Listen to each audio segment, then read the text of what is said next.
By the end of the 19th and early 20th century, some major advancement took place in the world in terms of women's rights. The struggle for social equality first involved middle and upper class women who fought for the rights to vote and overturn legal inequalities. In 1917, in the middle of World War I, the Russian Revolution would put into practice the Marxist theory that tried to give, among other issues, the so long desired rights to women, supported by Marxist theoreticians. However, there existed limitations and ups and downs, especially in the late 1920s and 1930s. During Stalin's rule, women would again be treated as child bearers. World War II and the post-war era would open up a new perspective for women not only in the USSR, but also in its new era of influence. The research in this video will focus on the following hypothesis. The implementation of socialism in the Eastern Bloc had a positive impact on women's status. Right after World War II and the Yalta and Potsdam conferences, the Soviet Union extended its area of influence with the implementation of socialist satellite states in most of the Eastern European territories formerly occupied by Nazi Germany. Countries such as Romania, Yugoslavia, Bulgaria, Czechoslovakia and the east of Germany would turn to become popular or democratic, read socialist republics. They would form the Eastern Bloc, a union of countries under the red banner of communism. Its members would follow a common body of goals and policies in line with the Marxist ideology of the state, but more specifically with the Soviet Communist Party. The implementation of socialism under these new governments would follow the Soviet model and would bring about radical changes in terms of economy, politics and society. It is this last point that we'll focus on. But before diving into it, let's go to the basics. In 1848, in the peak of the First Industrial Revolution, Marx and Engels, two German philosophers, wrote the Manifesto of the Communist Party. In it, they would address their complaints to capitalism and state the fundamental principles of socialism, a new political, economic and social system that would bring true liberty to the working class, that is to say, to the 99% of world's population. One of its main social concerns is the treatment of capitalism towards women, stating that the bourgeois sees women as mere instruments of production. The German writer Clara Zetkin, just to cite one example of the many, was particularly concerned about the need to integrate women into the communist movement. Only in conjunction with proletarian women, she said, will socialism be victorious. Her prediction would be fulfilled decades later with the establishment of the USSR and the Eastern Bloc after World War II. The liberation of women had long been a main tenet for socialists, and it would be addressed by the different congresses of the Comintern and the Eastern governments. To be sure, principles rarely come to full fruition. In the case of women's rights, this would only be fully implemented in certain regions of the Eastern Bloc, whilst in others, there was great ambivalence of equality. Women saw formidable advancements in terms of rights and equality in the states, especially in those conservative and patriarchal countries which had long been shaped by religion. The advancements of the feminist movement in the 20th century were a worldwide phenomenon, especially after World War II. Of course, such advancements took an unequal distinction in the two worlds that emerged after the fall of the Axis powers. In the Socialist Bloc, women saw an immense progression in terms of their consciousness, supported by the state policies. Gender roles also played a huge part in the Cold War. In the United States, for example, the fact that women stayed home was exalted by the government. Government would proudly state that, compared to the communist world in the United States, women were able to stay at home and to realize themselves as women by fulfilling their roles within the family. Feminism was then deemed a psychological deviation, and women's desire for independence was said to be contradictory to the so-called maternal instinct that every woman was supposed to possess. Polish Constitution, Article 1 declares that women have the same rights as men in all fields of public, political, economic, social, and cultural life, while Section 2 includes the guarantees of equality.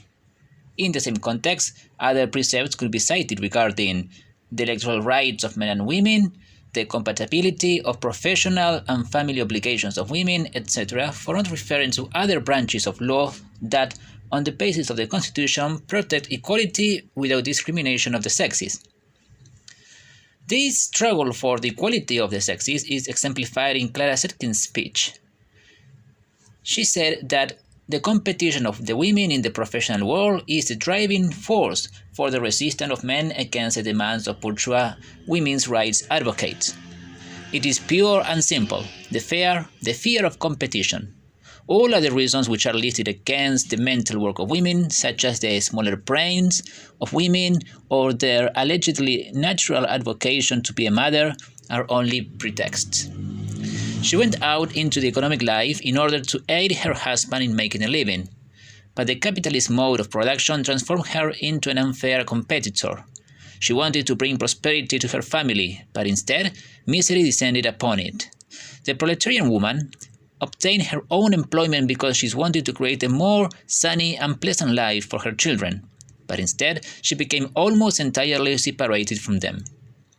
Therefore, the liberation struggle of the proletarian woman cannot be similar to the struggle that the bourgeois woman wages against the male of her class. On the contrary, it must be a joint struggle with the male of her class against the entire class of capitalists. She does not need to fight against the men of her class. Her final aim is not the free competition with the man, but the achievement of the political rule of the proletariat. The proletarian woman fights hand in hand with the man of her class against capitalist society. To be sure, she also agrees with the demands of the bourgeois women's movement, but she regards the fulfillment of these demands simply as a means to enable that movement to enter the battle, equipped with the same weapons alongside the proletariat. The International Women's Day is a moment of great importance for the international feminist movement. It's the day in which thousands, if not millions, of women around the world commemorate their struggle for their fundamental human rights and equality of genders. For the Western capitalist countries, the advancements of women took place quite progressively at a very slow pace. On the contrary, the socialist regimes that appeared right after the Russian Revolution and World War II in Europe meant to change women's situation abruptly. This radical and abrupt change for good would then be supported by a constitution and pieces of legislation that officialized the new status of women. They were granted equal rights in all aspects of society. Of course, this served as an element of propaganda against the West, as was clearly seen in the parades and celebration of March the 8th, the International Women's Day. The example of Germany is worthy of mention. Even though the state promised and even achieved women's status of equality to that of men in certain areas, such equality was not complete. Women's Day would serve as an element of propaganda against the West, showing only the fulfilled goals that the socialist government was pursuing, but never showing the pending claims. The German writer Anne Leo, former member of the Socialist Unity Party of Eastern Germany, mentions the following. The women in the East were more financially independent. They were able to work from the beginning and open their own account without asking their husband for permission. On the other hand, in 40 years of the German Democratic Republic, only 2 women made it to ministerial posts. Men usually had the better paid jobs. And in the East, too, it was mainly women who took care of children and the household. Addressing such deficits, however, was taboo.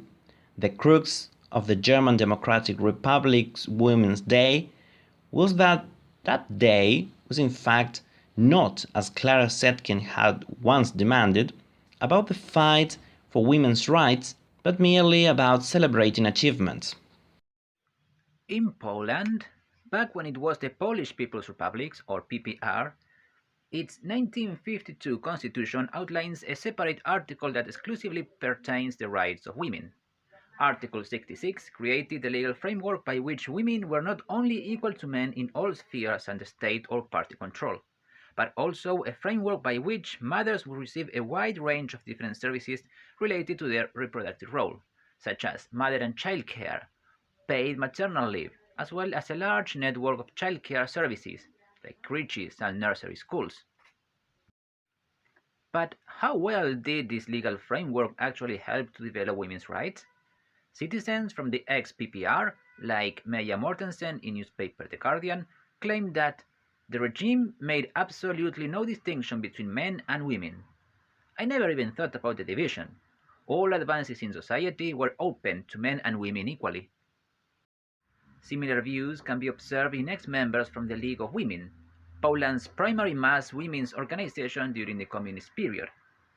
As an organization that worked for the state and for the interests of women simultaneously, it helped to increase the number of women that participated in the industrial labor force. For example, the League managed to introduce 1 million married women in the workforce between 1950 and 1960. Very similarly, other women from the 1950 and 1960 period assert that thanks to the presence of women in powerful positions, they had opportunities to get to know people, go abroad, and thanks to quotas, they had a broader perspective in relation to the positive level of impact that women had towards empowerment. On the Hungarian side of the story, the advancements of women's rights under the communist regime acquired a different facet. As part of the state's policy, women were introduced into the workforce and into decision-making bodies, but rather than responding to a purely feminist agenda, the propagandistic image of a woman atop a tractor was a state policy that responded to the production policies outlined by the Communist Party. Whilst the Hungarian Constitution of 1949 made explicit mention of women and asserted the equality of men and women in all civil, political, economic, social and cultural rights, the reality was different. It can be argued that Hungarian women mostly lived under a dual system, where communism took a hammer to the traditional ideas of women, work and motherhood, but in private, all values lived undisturbed alongside the official narrative. There was also a forced emancipation of women. It was forced in the sense that, officially, women were integral parts of the workforce, as portrayed by the aforementioned picture of a woman on a tractor, but also in the sense that women were more important as workers than mothers, and motherhood itself was portrayed as a form of production. Mothers produced workers to build socialism. Under the light of our recent research, it is safe to confirm that the socialist policies implemented in Eastern Europe did imply a betterment of women's rights, albeit admittedly. The countries in the Eastern Bloc were governed by each respective Communist Party, and because socialism mandates that the parties plan the economy first and then focus on the rest of the political and social issues, women's rights were not highly popular in their agendas. The fight for the advancement of women's rights was derived from the policies that the party deemed necessary to boost the planned economies. That is to say, women's rights responded to what the party thought the country's economy needed and not to what women really needed.